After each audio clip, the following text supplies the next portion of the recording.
दोस्तों नमस्कार।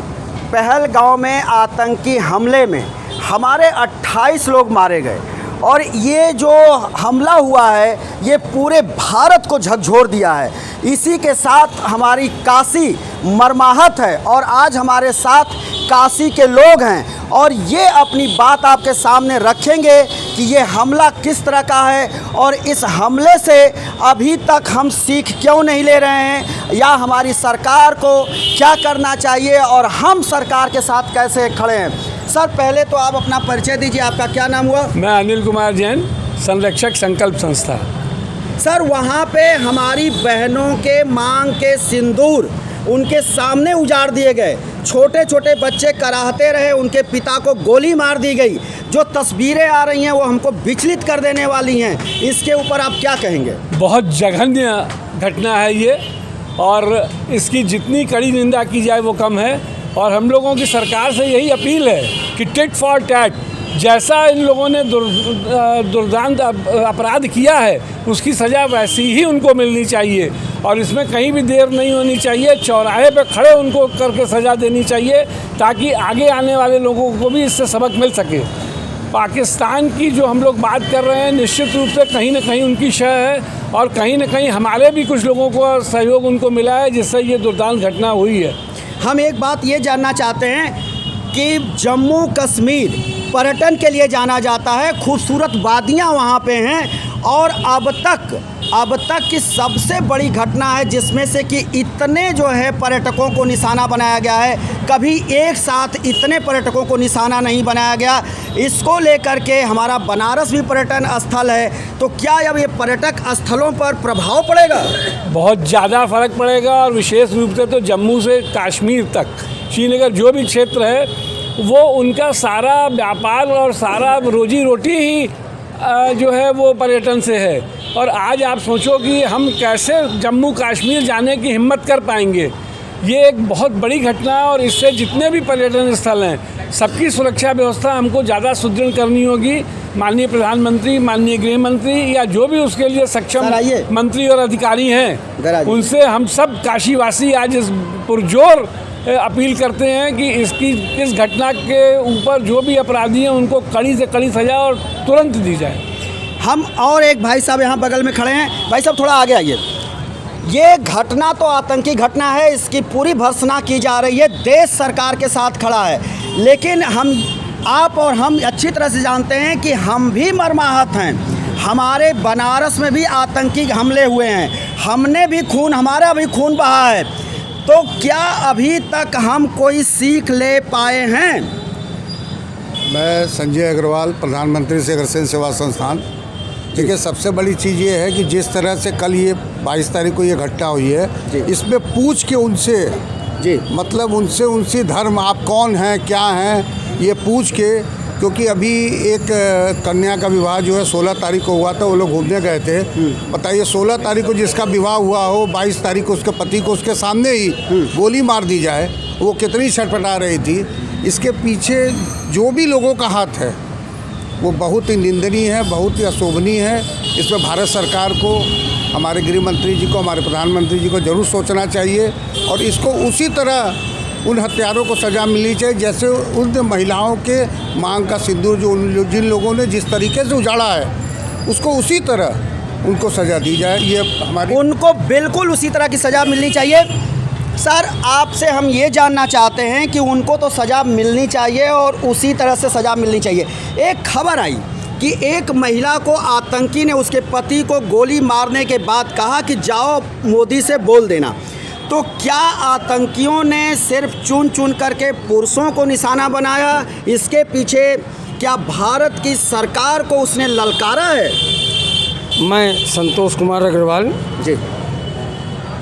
ये जो घटनाएं हुई हैं ये वास्तव में जिस प्रकार की सोच के साथ ये कार्य किया गया है कि इसमें बिरादरीवाद को पूछ करके और सिर्फ पुरुष वर्गों को, जैसी कि रिपोर्ट है, ये एक तरीके से हमारी सरकार इस प्रकार के पर्यटक स्थल पर हमेशा से प्रयास करती रही है और मैं इस प्रकार की चीज़ों का बहुत ही घोर निंदा करना चाहूँगा। एक बात ये भी आ रही है कि पिछले 2 साल से वहाँ पर सुरक्षा व्यवस्था घटा दी गई थी, सुरक्षा कर्मी वहाँ तैनात नहीं रह रहे थे, जबकि ये पहलगाम का जो क्षेत्र है उसको उस जो क्षेत्र है वैसरन, उसको कहा जाता है कि हमारे घाटी का स्कॉटलैंड है।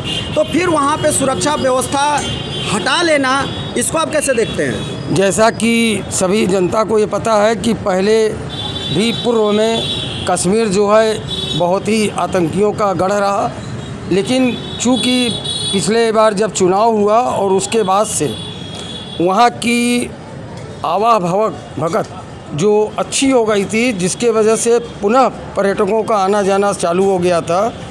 और ऐसे समय में अब सरकार ने, चूँकि जब कहीं शांति हो जाती है तो थोड़ा सा प्रयास लोगों का ये रहता है कि नॉर्मल तरीके से किया जाए सेना का प्रभाव, इसलिए हो सकता है ये कि चूक हो गई। हाँ, ये चूक हुई इसको है। चूक मानते हैं। चलिए, इसको आप चूक मानते हैं। हमारे साथ एक और भाई साहब हैं। आपने जो है जो ये कपड़ा पहन रखा है उससे कुछ हमको अंदेशा लग रहा है, आप नेता हैं क्या? नहीं, हम नेता नहीं है। हमारा नाम विष्णु दयाल है जी। और हम स्वर्णकार समाज के अध्यक्ष भी हैं। हाँ। देखिए, जो घटना हम घटी एक है, बात आपसे जानना चाहते हैं विष्णु जी। आपने कहा ये एक ऐसा मौका है कि अमेरिका के उपराष्ट्रपति हमारे देश में आए हुए हैं, जेड वेंस, और एक बार 2000 में ये घटना घटी थी जब विल क्लिंटन हमारे देश में आए थे, राष्ट्रपति थे।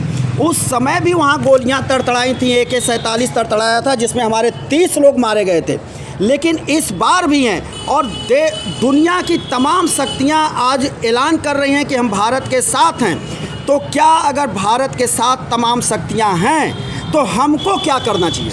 देखिए, बहुत दुखद घटना है, ऐसा घटना नहीं होना चाहिए।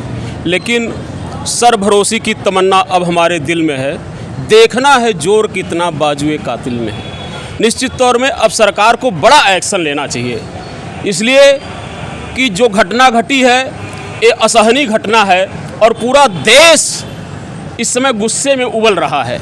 पूरा देश की स्थिति खराब है कि सिर्फ मौका चाहिए। देश के आम नागरिक जैसे हमारे जैसे लोगों का ये स्थिति है कि अगर छोड़ दिया जाए तो नहीं कुछ तो कश्मीर तक तो हम जा ही सकते हैं, कुछ करे या ना करे। लेकिन पूरी स्थिति ये है कि देश की जनता इस समय बौखलाई है। प्रधानमंत्री और गृह मंत्री को निश्चित तौर पे कोई कड़ा एक्शन लेना चाहिए, जिससे पाकिस्तान को एक सबक मिले कि आज के बाद दोबारा ऐसा घटना न घटे। और इनको ये सोचना चाहिए, जब हमारे पास कोई संसाधन नहीं था उस समय देश आज़ाद हुआ, लाल कृष्ण यहाँ पर नहीं शास्त्री जी यहाँ पे प्रधानमंत्री थे, लाल बहादुर शास्त्री जी यहाँ के प्रधानमंत्री थे भारत के, और उन्होंने उस समय युद्ध किया था जब हमारे पास कोई संसाधन नहीं था। आज तो हमारे पास सारे संसाधन हैं, फिर किस बात की सोच है? लेकिन सोचते हुए देखते हुए हमें अटैक जरूर करना चाहिए। तो क्या हम इजराइल से हमको जो है कुछ सीख लेना चाहिए, इजराइल बन जाएं? नहीं, हम इजराइल नहीं बन सकते, हम बुद्ध की धरती से हैं। बुद्ध हमेशा युद्ध का बात नहीं करते हैं, बुद्ध हमेशा बुद्ध की बात करते हैं। लेकिन बार बार अगर कोई आपको प्रताड़ना करे तो तो उसका एक ही रास्ता है कि उसको सबक सिखाना चाहिए। हमारे सीने को छलनी किया जाए और हम बुद्ध के जो है उस रास्ते पर चलें। ये तो प्रधानमंत्री और गृह मंत्री को सोचने की जरूरत है, क्योंकि इस समय पूरा देश गुस्से में है और गुस्से में देश है, पूरी जनता गुस्से में है। निश्चित तौर पे कोई बड़ा एक्शन लेना चाहिए और कार्रवाई करना चाहिए, क्योंकि अब समय निकल गई वार्तालाप की, अब जांच कराने का समय निकल गया। अब समय सिर्फ डू एंड डाई, मारिए घुस के, कौन सो रोक रहा है आपको? बिल्कुल, आपकी ये जो है आक्रोश और आपके अंदर जो ये वेदना है इसे झलक रही है। सर, एक बात हम आपसे जानना चाहते हैं, ये अभी आपने भाई साहब ने बात उठा दी कि हमको जो है घुस कर मारना चाहिए, लेकिन हम ये इस बात पर तो हम आते हैं, लेकिन ये जानना चाहते हैं कि अगर पाकिस्तान का अगर हर घटना में नाम आता है तो पाकिस्तान के अंदर जो ये मॉड्यूल है आतंकियों का, ये हमारी सरकार जानती है। तो फिर हम ये तो कह नहीं रहे हैं कि हम जो है पाकिस्तान के बाज़ार को टारगेट करो, वहाँ के नागरिक को टारगेट करो, जब हमको पता है कि आतंकी गढ़ यहाँ है तो आतंकी गढ़ पर तो हम हमला बोल सकते हैं। नहीं, आपने देखिए पिछले समय में सर्जिकल स्ट्राइक उनके आतंकी गढ़ पर ही हुई थी। हाँ।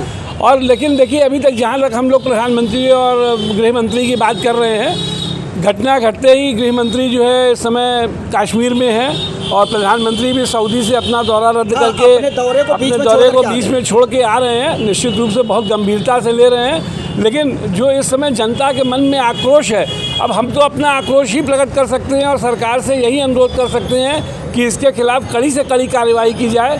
और जहाँ तक सवाल इस बात का है कि हर घटना में क्यों पाकिस्तान का नाम आता है, इसमें कहीं न कहीं तो कोई बात है। तो हमें, और अभी अमेरिका के राष्ट्रपति ने भी, और जहाँ कई अन्य देशों के, सऊदी अरब के महाशक्तियों ने कहा, के भी वहाँ के जो किंग हैं, सबने इसका विरोध किया है और सबने इस घटना की निंदा करते हुए और भारत के साथ खड़े होने की बात कही है। तो इससे, जैसा कि अभी भाई साहब ने भी कहा कि जब हमारे पास लाल बहादुर शास्त्री जी के समय इतने संसाधन नहीं थे तब हमने युद्ध किया, तो जब आज हमारे पास सारे संसाधन हैं, आज विश्व के सारे देश भारत के साथ खड़े हैं और शायद भारत इस समय अपने चरम पर है, तो ऐसे समय में तो निश्चित रूप से हमें इस घटना का जिन लोगों ने अंजाम दिया है उनको अंजाम तक पहुंचाना चाहिए। हम कब तक श्रद्धांजलि देते रहेंगे, कब तक कैंडल मार्च निकालेंगे, कब तक हम जो है विरोध दर्ज कराएंगे? अब क्या अवसर है कुछ कर गुजरने का? जब तक इन आतंकवादियों को या जो भी इस तरह के लोग हैं जो कि सरकार के या हमारे देश के अमन चैन को बिगाड़ रहे हैं, जब तक आप उनके सर को कलम नहीं करेंगे, उनके अड्डे को आप ध्वस्त नहीं करेंगे, तब तक कैंडल मार्च और ये अगरबत्ती से कुछ नहीं होगा। आपको कड़ा एक्शन लेना पड़ेगा, उनको भी उसी तरह उसी भाषा में आपको जवाब देना होगा जैसा उन लोगों ने वो किया है। ये बहुत ही कड़े शब्दों में उसकी निंदा की जाए वो कम है। हमको उन्हीं की भाषा में हमको समझाना होगा। लेकिन भाई साहब, हम आपसे ये जानना चाहते हैं, कब तक हम ये जो है कहते रहेंगे कि कश्मीर हमारा था, हमारा है, हमारा रहेगा? ये तो हम आजन्म कहते रहेंगे कश्मीर हमारा था, हमारा है और हमारा रहेगा। लेकिन जो घटना कश्मीर के पहलगांव में हुई है वो दुखद है और भारत का नागरिक होने के नाते सर्वप्रथम तो हम जो भी मृत हुए हैं इस आतंकवादी घटना में उनको हम शोक श्रद्धासुमन अर्पित करते हैं और जो घायल हैं उनके शीघ्र स्वास्थ्य की कामना करते हैं। लेकिन इसी के साथ हम भारत सरकार से यह मांग भी करते हैं कि श्रद्धांजलि और शोक सभा हम कब तक करते रहेंगे, इसका निवारण यथाशीघ्र और पूरे जड़ को समूल नष्ट करके ही किया जा सकता है। जो आतंकवादी घटना करने वाले आतंकवादी हैं, आतंकवादियों को सह देने वाले लोग हैं, आतंकवादियों को संरक्षण देने वाले लोग हैं, ऐसे समूल सिस्टम को नष्ट करने के लिए काम करना होगा, तभी इस देश में हम लोग अमन चैन से रह पाएंगे। नहीं तो ऐसे आतंकवादी घटना होती रहेंगी और पूरे देश में हम लोग श्रद्धासुमन अर्पित करते रहेंगे। ये आगे ऐसा नहीं चलने वाला है क्योंकि पूरा देश आक्रोशित है इस समय। नहीं, एक आपने तस्वीर देखी है, एक महिला है, कुछ दिन पहले उसकी शादी हुई, उसके सामने उसके पति को गोली मार दिया जाता है, वो निढाल पड़ा हुआ है, वहाँ पर वो महिला बेसुध पड़ी है और ये विचलित कर देने वाली तस्वीर है। जब आतंकवादियों के जड़ पे जब प्रहार होता है तो ये कहा जाता है कि आतंकवादियों का कोई धर्म नहीं है, जबकि वो धर्म पूछ करके एक एक लोगों को मार रहे हैं। ये सबसे बड़ी हम लोगों के लिए, हिंदुस्तानियों के लिए चुनौती है और उनको समूल नष्ट करना ही हमारा प्रयास होना चाहिए। भारत सरकार से हमारी यही मांग है कि आतंकवादियों के जड़ पे प्रहार करें, तभी यह देश अमन चैन से रह सकता है। एक भाई साहब यहाँ दूर खड़े हैं, लेकिन हम इनसे जानना चाहेंगे। देखिए, वहाँ पे नाम पूछ करके मारा गया, जाति पूछ करके मारा गया, खबर आई कि कलमा पढ़ने को कहा गया, जो नहीं कलमा पढ़ पाया उसको गोली मार दी गई। और अब जो है सोशल मीडिया पर बाढ़ आ गया है और कहा जा रहा है कि जो ये आतंकी हैं वो एक विशेष धर्म से जुड़े होते हैं और क्यों ये बस उसी धर्म के निकलते हैं। जबकि यहाँ पर एक बात आई है कि जो लोग मारे गए हैं उसी पर एक वहीं का पहलगाम का रहने वाला जो घोड़े से वहाँ पर यात्रियों को ढोता है, उसका नाम है सैयद आदिल हुसैन, वो भी मारा गया है। इस पर आपको क्या कहना है? देखिए, जो भी घटनाएं हुई हैं ये निःशब्द है, न कहने योग्य है न सुनने योग्य है। सरकार को तो इस पे एक्शन बिना कुछ सोचे समझे ले लेना चाहिए। जिस तरीके से उन्होंने धर्म पूछ के मारा है। ये इन्हें तो धर्म पूछना नहीं है, इन्हें सिर्फ ये देखना है कि ये आतंकवादी है तो बस उसको मारो। और तब तक ये उस लड़ाई को लड़ते रहें और उन लोगों को मारते रहें जब तक कि पूरी तरह से इनको लगे ना कि ये ख़त्म हो गए। उनके जड़ पर हमला बोलना होगा, उनको जड़ से समाप्त करना होगा। सर, हम एक बात आपसे ये जानना चाहते हैं कि उनके जड़ को ख़त्म करने के लिए अब सरकार को आगे आ जाना चाहिए या अभी इंतज़ार करना चाहिए? जैसा कि पहले भी इस प्रकार के आतंकी हमले हुए और चंद दिनों के अंदर हमारे भारत सरकार ने कारगिल जैसे उनके ठिकानों पर पूरे जोर से अपने ऊपर आक्रमण करके उसे समाप्त किया। आज सरकार के तंत्र जो हैं उनके पास हर जगह की रिपोर्टें होती है कि कहाँ पर इस प्रकार की शिविर है, कहाँ पर इस प्रकार के लोग पनप रहे हैं। मैं अपने देश के प्रधानमंत्री के साथ अपनी देश की जनता से भी आह्वान करना चाहूँगा कि वह मोदी जी के हाथों को मजबूत करते हुए उन्हें आगे बढ़ने के लिए प्रेरित करें कि वो जिस प्रकार से कारगिल युद्ध हुआ था उसी प्रकार से अपने सेना के उत्साह को वर्धन करते हुए उसको जड़ से समाप्त करें। आपने सही कहा कि उनके जड़ को समाप्त करना चाहिए। भाई साहब, ये बताइए कि जड़ को समाप्त करना चाहिए। आज देश की तमाम विपक्षी पार्टियां जो सरकार की आलोचना करती रहती हैं वो भी कह रही हैं कि हम सरकार के साथ हैं। देश के बच्चा कह रहा है सरकार के साथ हैं। दुनिया की तमाम बड़ी शक्तियां कह रही हैं हम भारत के साथ हैं। तो अब जो है हमारे सरकार से आपकी अपेक्षा क्या है? हमारी अपेक्षा यही है कि जो भी ये घटनाएं हुई हैं उनकी पूरी की पूरी सरकार की टीम उनको जो है उनके ठिकाने पर जाके या जो भी उनके पास संसाधन हैं उनको इसको नेस्ताबूद करना है। टीट एंड टॉट जैसे को तैसा मिलना चाहिए। एक सूत्री कार्यक्रम। बिल्कुल सही आप कह रहे हैं कि एक सूत्री कार्यक्रम, ट्रीट फॉर टैट। लेकिन सर, अब ये समय बीत चुका है। रात्रि के अंधेरे में हम बालाकोट करें या दिन के उजाले में हमला बोलें आतंकियों के ठिकाने पर? अब इसके लिए जो भी करना हो, और देखिए आपके पास जो आपकी IB है, रॉ है, CID है, जो भी आपके CBI है, ये लोग अब इस पर काम करें और देखें कि कहाँ पर उनके हम हैं ठिकाने और क्या कौन लोग हैं इसमें शामिल। और जब सारा विश्व आपके साथ खड़ा है तो चाहे वो जिस जगह के भी हों उनको नेस्तनाबूद करें। इस तरह की खबरें जो है सरकार तक पहुंचाने के लिए हमारी एक एजेंसी है IB, यहाँ IB की चूक दिख रही है क्या? अब देखिए इस बात पर तो हम नहीं, जब तक कि पूरी घटना नहीं आए सामने ये हम नहीं कह सकते, लेकिन सरकार के पास इन्फॉर्मेशन नहीं पहुंची या सुरक्षा बलों के पास या हमारे जो भी सुरक्षा अधिकारी थे उन तक ये सूचना नहीं पहुंच पाई, तो ये इसमें कहीं ना कहीं किसी की चूक तो है ही है, जिसकी वजह से ये घटना, इतनी बड़ी घटना कि इतने लोग मार दिए गए, एक पर्यटन स्थल पे मार दिए गए, खोज के। ना उन्होंने जाति पूछा है, ना उन्होंने आपका वर्ग पूछा है, उन्होंने धर्म पूछा। उन्होंने यही तो बात है। आज हम प्रदेश की बात करते हैं, हम देश की बात करते हैं, हम धर्म जाति की बात करते हैं, उन्होंने कुछ नहीं पूछा, उन्होंने सीधे आपके धर्म को पूछ के और किया है। तो ये सीधे हमारे सनातन पे हमला है, इस बात का हमको ध्यान रखना चाहिए। बनारस के 24 घंटा पहले जिलाधिकारी बदले गए हैं।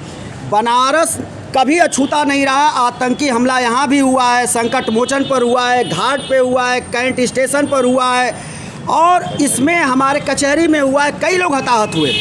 आज जो है नमो घाट पर, 80 घाट पर बेशुमार भीड़ हो रही है। कैंट स्टेशन पर हजारों लोग बाहर सोए मिलते हैं। तो क्या इस घटना से हमारे बनारस के प्रशासन को कुछ सीख ले करके वहाँ पर सुरक्षा बढ़ा देनी चाहिए? बिल्कुल, क्योंकि जिस तरीके से पर्यटन स्थल कश्मीर में ये घटना हुई है तो अन्य हमारे देश में जितने भी पर्यटन स्थल हैं सभी जगह सुरक्षा बढ़ाना चाहिए। कहीं भी कोई भी अप्रिय घटना घट सकती है, इसके लिए शासन प्रशासन को सचेत होना चाहिए।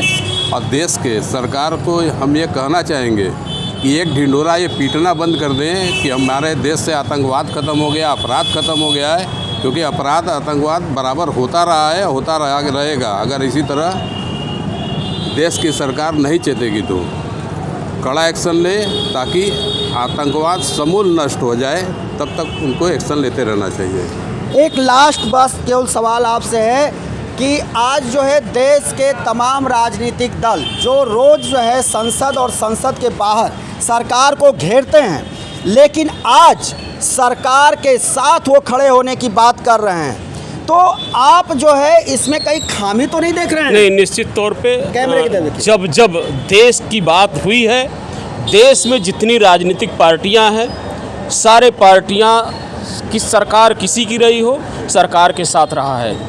अभी आप देखे हैं जब 370 का मुद्दा सदन में उठा, उस समय माननीय बहुजन समाज पार्टी की राष्ट्रीय अध्यक्षा जी सरकार की खुल के जो है समर्थन की। हम आपके साथ हैं। कोई ऐसा पार्टी नहीं है जो देश के प्रति हो रहे अनर्गल कामों को बर्दाश्त करेगा। लेकिन आप तो अपने अंदर वीटो पावर ले आइए। आप 70 इंची के सीना पे इस देश में आए हैं। 56 इंची या 80 इंची हो, उससे नहीं मतलब है। इस समय आक्रोश है, इस समय शब्दों का कोई हेरफेर नहीं है, शब्द कुछ भी निकल सकता है। लेकिन आप 70 इंची के सीने पे जब आए हैं तो आपको 70 इंची वहाँ दिखाना चाहिए।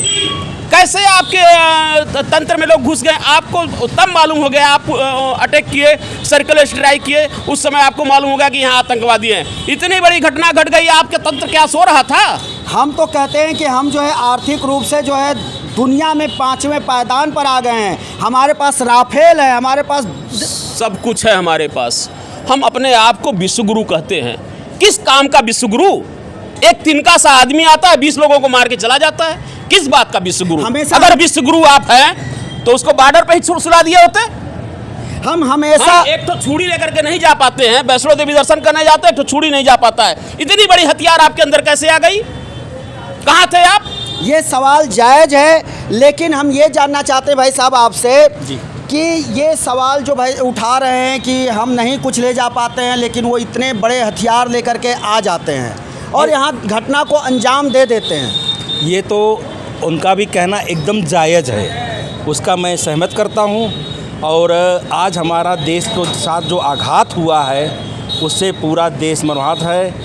और अब ये देखिए कि एक वरवधू शादी करके वहाँ पे जीवन का अपना शुरुआत करने वहाँ पे घूमने गए और वहाँ पे ऐसे उनके साथ घटना हो गई है। अब आप ही बताएं कि वही ये कैसे हम लोग इस संकट में जो हम लोग के साथ हलगलत हुआ है, उसके साथ हम सरकार से चाहते हैं कि जैसा उन्होंने एक प्रश्न दिया है उससे बढ़कर भी उत्तर दिया जाए।